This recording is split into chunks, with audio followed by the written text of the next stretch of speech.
Ассаламу алейкум, урматтуу биздин баракчаларыбыздын көрөрмандары. Баарыңыздарга кутман кеч, кеч кирип баратат. Азыр биз Чабай айылындагы Дулдул бут кийим өндүрүш ишканасына келдик. Өзүңүздөр суроо талап көп болгондуктан келип сиздерге бир катар интервью алып, Талай уста менен дагы бир катар сүйлөшүп кетели. Суроолор көп, комментарийларды карап атабыз, көрүп жатабыз. Номери кантип заказ кылсак болот деген суроолор болуп жатат. Ошого Талай устанын ишканасына келдик азыр. Сиздер менен бирге бир баардык нерсе менен таанышып чыгайлы. Убакыттын кеч кирип кеткичейин, убактыбыз бар. Бисмилла. Так, азыр Талайбек устанын ишканасына келдик. Ассаламу алейкум. Алейкум ассалам. Келе. Ассаламу алейкум. Кандайсыз, жакшысызбы? Иштериңиз жакшыбы? Ишти катырып атасызбы? Кудайга шүкүр. Кыйынчылыктарга карабастан ишти жасап атабыз. Шакирттерден алыпсыз уже. Эки киши Шүкүр. бул жакта ишти катырып атат. Үйрөтүп атасыз окшойт, Бизде кадыр жок да. Бүт кадыр маселеси да өтө кыйын болуп атат. Кудай буйруса булар специалист болот го. Буйруса. Так, алдыңкы видеомуздан просмотр кетип атат. Анан суроо жооп кылып кетели деп келдим алдыңызга. Рахмат. Азыр бир катар ишиңизди мындай кире бериштен эле көрүп жатабызбы? Бир катар сурай берейин. Сиз айтып, анан кам аз толук жерлерин толуктап сүйлөшөбүз, Могул кийизден болгон өтүктөр боюнча айтсаңыз. Кийизден болгон бул масы деп койсок болот эми. Бул кийизден атайын охотниктер заказ кылып тиктиришип атат. Охотниктерге дагы жакшы жаңылык бар экен анда. Кудай кааласа. Мен Мирлан деген досум бар Бишкекте. Ага дагы жөнөтсөңүз болот экен демек, Кудай кааласа. Бул эми эле баштадык. Бул канча бир 3-өн тигип охотниктерге бердик. Анан Кудай буйруса жакты. Охотниктерге жакты, азыр эми чалып тиги бер дешип атат. Азыр биринчи партия эми тигилди да. Муну азыр кийип туруп эле өтүктү кийип алат болду. Российский резинка өтүк менен кийет да муну. Бир размер чоң резинка өтүк алышат экен да. Кийиптүү резинка өтүктү кийип алат. Кышында болсо резинка терлейт го, резинка өтүк сууга. Ошондо баягы суу мына кийизден өтпөйт экен да.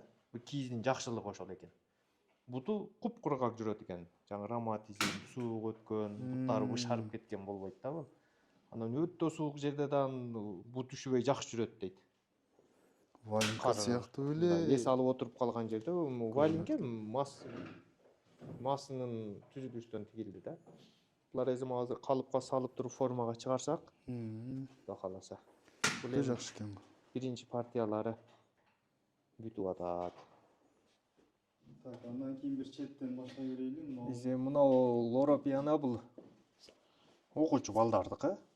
Биз бул ишти мындай жолго салып, жолго түшүп калганыбыз эми эле болуп калды. Эми 3 жыл болуп калды бул ишти баштаганыбызга. Мына фабриканы түптөп жолго салып ишке жүргүзө баштаганыбызга эми мына жолго түшүп жакшы болуп келип атат. Мына булар ушул окуучу балдардыкы. Биз бир аз кечигип окуучу балдарга 1-сентябрга бир аз кечигип кирип калдык да. Ошол эми бул эми кыш кеп калды, мунун сезону бүттү. Эми келерги жазга эми Кудай буйруса базарга чыгарабыз да булардычы. Ошол анан булар бул азыр сезон эми келди бул. Калоштор масы менен кийген, таза кожадан. Ичи дагы таза кожа булар.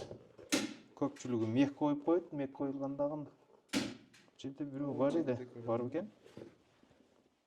Мына мех коюлган дагы бар, батегин коюлат экен. Балар. Жылуу болот, Бул жылуу болот. Эми мен оюмча ичи кожа болгон дурус деп ойлойм мен өзүмчү. Анан элге кандай жакшы ошондой тиги берип атабыз. Ар кандай фасондо, ар кандай подошвадан калыш бар экен, Мына жерде дагы өзгөчө подошвабыз бар. Жанагы өтүккө коюлган калышко коюп көрдүк кандай чыгат экен деп. Боевой чыгыптыр, Бул эми тепкилеп кийет го муну. Мына жумшак, а? Бул жумшак. Бул суукадан катпайт, калың. Сыз өткөрбөйт бул подошва. Болгону бир аз оорураак. Эркектер кие турган болду да бул. Ошо бул өтүткүндө бир неме келетип, кандай чыгат экен деп эле койгомун өзүм бутумдагынычы. Мына өткөн ушундан кийгем. Анан муну бирөөсү келип эле көрүп калып, мага бир ушундай кылып бериңчи деп анан бирди тиктик. Меники биринчи болсо бул экинчи азыр. Азыр 47 48,5 заказ болду. Бут өтө чоң экен. Ушудан коюу бер деп заказ кылдым. Негенде бул вес оор экен дагы, бул подошвалар веске чыдабайт да. А бул чыдайт. Вес оорлорго чыдайт бул. Веси дагы жакшы эле. Мен постоянно кийип жүрсөм, оор болуп билинсе, Кийип жүрбөсөң билинбей калат экен. Ал жеңил бут кийим кийип жүрүп кийгенде билинет экен 1-2 күнчү. Мага башта оордой сезип жүрдү. Азыр уже билинбей калды да. Анан детский өтүк чыгарып атабыз. 30дан баштап 39га чейин чыгардык. Азыр бир партия чыгарып базарга жөнөткөнбүз. Буларды эми тартып подошва койсок, булардан бүтөт. Базарда негизи детский өтүк, жакшы детский өтүк жок экен. Мен бир катар Алай, Жалал Абад базарды бир катар айланып көрүп чыктым. Жаш балдар өздөрү келип сурайт да. Бизге ылайык өтүктөр барбы депчи. Ошолордун суроо боюнча тиктик. Бирок ошолорго жете элек. Алайга, Алайку, суук жерлерге. Суук жердегилер көбүнчө мындай узун кийет экен. Шамалы, мына чоң Алай, Алай, Гүлшө, Чаткал, Каракулжа, Алайку. Ошол жактарда шамал, суук көп болот экен да, кыска кийгенде бут üşүйт экен. Ошол үчүн бүт узун кийебиз дейт. Масындан узун, өтүктөрдөн бүт узун.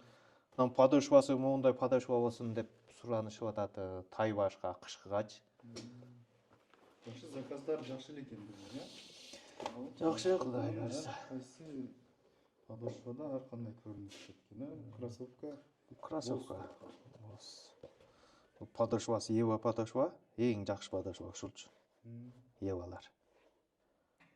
Жакшы турбу. Бул баягы нова ар кандай немедегилер экен, булар тигилип бүтөлөт. Булардан бүтөлөгөн. Булар бир аз сезон өтө түштү да, биз сезонго неме болуп калдык да. Азыр өтүк сезон келип калды. Зимний сапожка, зимний масы, ошолорду тигип туруп неме болуп калдык да, булар сезон токтоп калды азыр.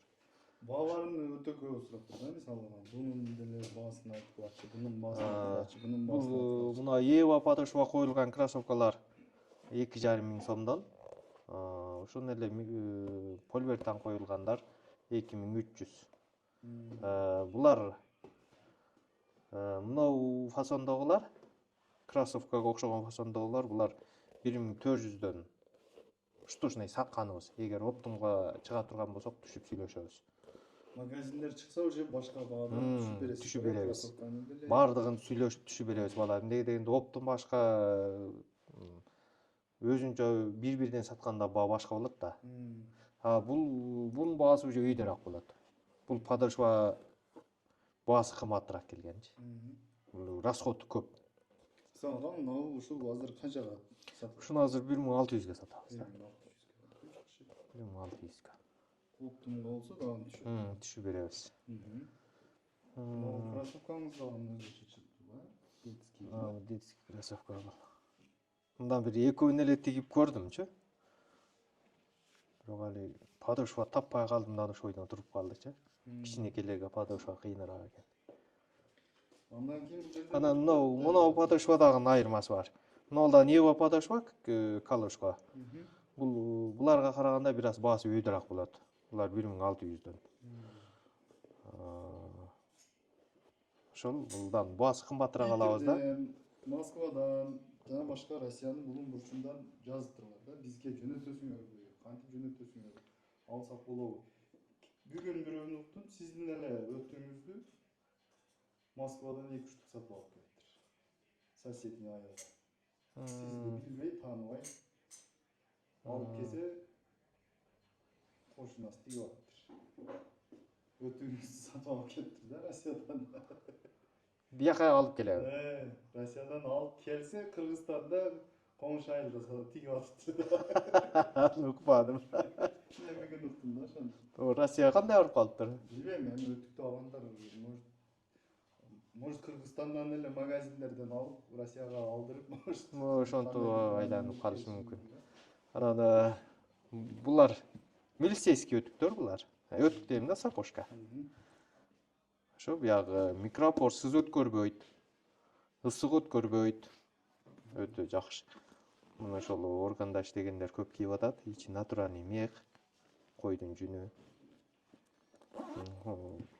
Эгер ушуну гражданскийлерге кылып бергиле десек, кылып беребиз. Мына калыпка тарткан болсок, учу тоголоогураак болуп чыга берет.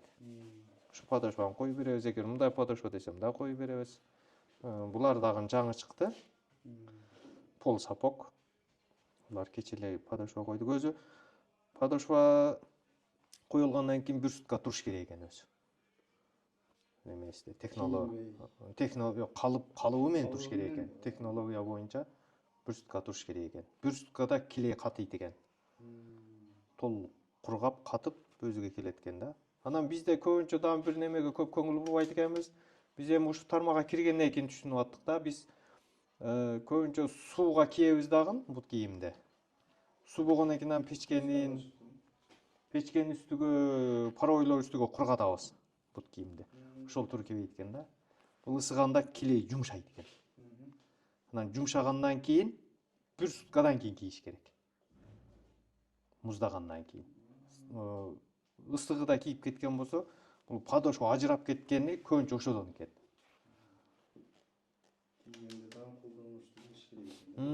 Анан дагы бир азыркы эми өзүбүздүн заманбап технология чыгып калыптыр.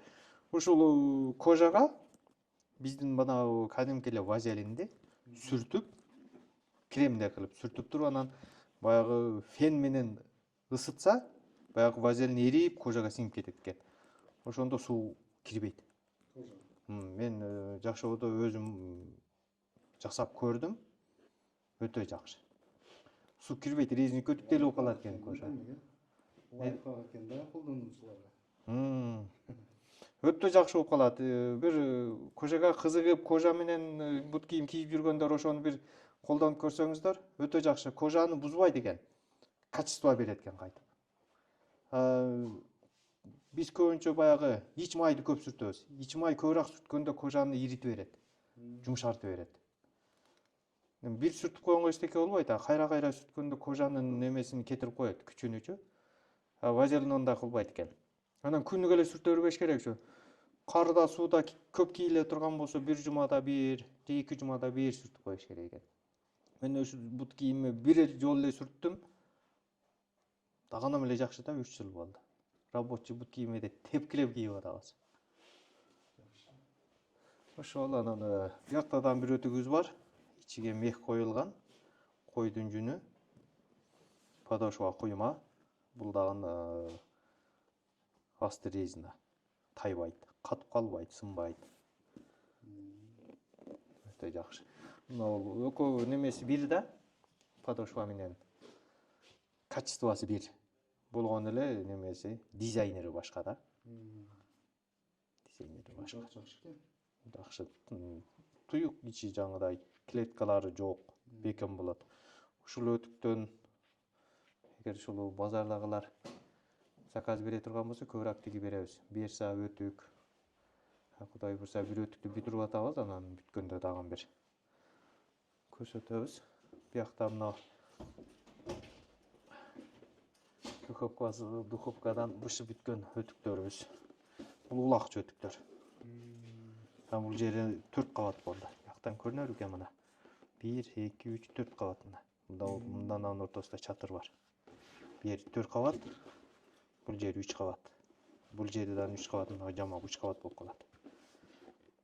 Муну койдурган улакчылар өздөрү заказ кылып койдурткан. Үзөңгүнүн жиби ушул жерди көп жеп койт экен да. Ошого көбүрөөк кызмат кылыш үчүн койдуртушту. Буга, бияка. Буларга подошва койсок.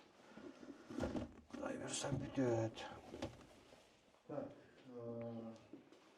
Бул сапоктор канча бүтөт эми? Канча сатылат? Буларды биз 2,5 миңден сатып атабыз. Эгер оптумга сурай турган болсо, баасын түшүп беребиз. Биз жаңы убакыт немелерди бир катар расходдор эсептеп, бизге пайда кала турган кылып сүйлөшөбүз соодагерлер менен. Булардан ошол 5,5 миңден сатып атабыз. Оптумга болсо сүйлөшөбүз. Мына кроссовкаларды, детский кроссовкалардан бүт чыгардык.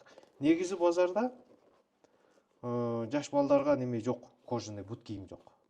Мен өзүм балдарым кичинекей маалда базардан ушу бир же эки жерден гана кожаный бут кийим тапчу элек. Ошондо дагы бир барсаң жок болуп калат. Мына бүт кожаный бут кийим алып берип жүргөм. Азыр эми биз өзүбүз тигип атабыз. Өткөндө Жалал Абадка бардык. Жалал Абадка барганыбызда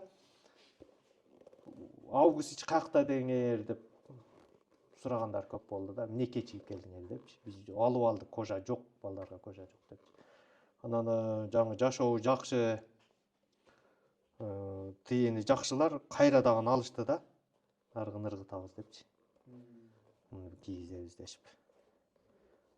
Жакшы. Тепкилеп кийишет балдар. Жалал Абадка президенттин келишиге көргөзмөгө бардыңыздар, катышып Бардык. Ошол жерде ошондой көп неме сурашты да. 31 августка бардык да биз. Бир августтун 10-доруда каякта деңер дешет да. Биз бүт алып алдык да. Анан алып алгандар кайрадан алыштычы балдарга. Келип көрүп, үйгө барып балдарын алып келишти, кийгизип көрүп алабыз дешип. Биз көргөзмөгө эле барганбызчы ал жерге. Бут кийим аз эле алып бардык эде. Анан көп дагы сатпадык. Кийин базарга дагы бир бардык. Анан баягы алгандары алабыз болбол дегендиктен анан бияка звонить этип алдырдык бут кийимдичи. Жакшы, азыр бул жерде дагы өтүктөрдү заготовка кылып даярдап. Даярдап атышат балдар. Иштин жүрүшүнү азыр Көп баскан вичимде. көрсөтсөк. Бир өтүктү канча саатта даярдап бир өтүктү бүтүрөбүз. Мээнетин дагы бир көрсөтүп коелу элдерге. Бир өтүктө 1,5 саат убакыт кетип калат. 1,5 саат. Өтө мындай тез иштесең 1,5 саат убакыт кетет. Эми биз бир өтүк менен неме кылбайбыз да эле. 40тан баштап 46га чейин 6-ону, анан 6-7 болсо 2 линия деп койгон болсок, 14-тү ошонтип бир баштайбыз. Ошол. Анан азыр ошол бүтүп аткандардан дагы бир катар көрсөтөбүз. Каласа. Анда бир өтүктү нолдон баштап тигилген мына бул жерде даяр экен туугандар. Ушуну азыр кантип, кандай кылат бир көргөзмө өтөлү сиздерге. Ошону менен эфирди аяктайбыз. Анан суроолор болсо дагы жаза бересиздер. Кызматтабыз. Анан талай устанын номерин канча алсак болот, связьда жок болуп атат, жооп бербей жатат дегендерге экранга номерин коюп коем. Адреси Баткен область, Кадамжай району, Чабай айылы. Шаар, Кызылкыя шаар жакын, эң жакын, Кызылкыя шаар жакын. Базарда дагы точкаңыз бар азыр. Бар. Кызылкыяга эле ачтык да. Жаңа бая айттым го, биз эми түптөрүп келе жатабыз азыр. Кызылкыяга эле ачтык, чалып пошто барбы, өзгөндө барбы деп сурагандар көп. Бирок аяка эле колубуз жете элек да, убактыбыз, ишибиз. Жакшы, балдар дагы иштеп баштаптыр. Келечекте чоң уста болот экен да. Анан Ушу баладан үмүтүм чоң. Эң алдыдагы уста технолог ушу болот деп жүрөм да каласа. Мына станокту канча бир 2 өтүктө эле тартып көрсөттүм. 3-үчү өтүктү өзү тартып кетти да. Мындай. Аллах Тааладан жардам бар да бул балагачы. Өнөр берилгенчи. Биз көпчүлүк коркот мындан көрүп элечи. Кантип иштетем деп. Жөн эле иштеп. Мына не деп койду мыналарны? Жөөстүктөрү. Жөөстүктөрүн көрүп эле бир шуганя кармайт өзүчө. Так, номерлерди калтырабыз. Суроолор дагы ыйлас эсинден чыгып кетти окшойт. Магазиндер күтөбүз. Ошого кала турган болсо, WhatsApp номерине калтырам. WhatsApp'тан сүйлөп чалып. Сүйлөп жазып койсо, биз али иш маалда телефонду алып сүйлөшкөнгө убактыбыз болбой калат да. Анан бир убактыбыз болгондо ачып угуп коюшубуз мүмкүнчү. Бизде азыр кадр маселеси жетишпейт дагы бүт баардыгын өзүбүз жасайбыз да. Анан бар жок чечилип калып, жумушчулар жетиштүү болгон болсо, өзүнчө бир адам телефонду интернетте отуруп калат буюрса. Бирок ого бар убакыт керек. Магазиндер чала бересиздер. Өтүк боюнча Берса, Сапук. Почти что любой эле чыгып атат экен. Основной азыр өтүккө басым жасап атасыз да? Өтүк менен Берсага ушу биз тоолуу өлкө болгондугубуз үчүн ушу өтүккө көбүрөөк басым коюшубуз дурус экен. Неге дегенде элден талап ошол жакшы болуп атат да. Чалгандар көпчүлүгү эле өтүк сурайт, Берса сурайт. Берсаны чыгара элекпиз эми кече барып лекалдарыны, калыбыны заказ кылып келдим. Мына колодка деп коет, мыносунучу. Биз калып дейбиз. Ушуну заказ кылып келдим кече барып. Ошол келсе, Кудай буйрса, Берсандан чыгарабыз. Хорошо.